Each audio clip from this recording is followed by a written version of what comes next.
Marxism. Focus on social Bunate.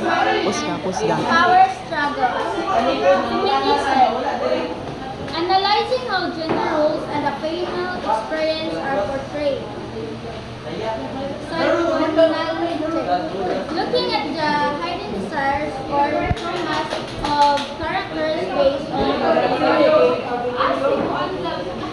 next, post-colonialism. Examining the effects of colonialism and cultural identity. Neo-historicism. Connecting the work with a specific time, period in which it was written. Next, reader response, focusing on how the reader's personal experience creates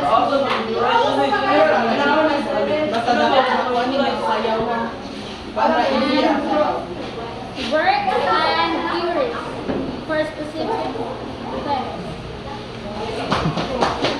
Slavery, beloved by Toni Morrison, post-colonialism or black slavery.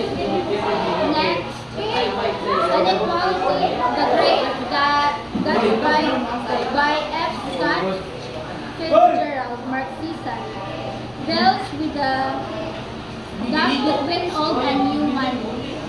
And next, Abuse, The Color Purple by Alice Cooper, feminist theory, looks at patriarchy and domestic power.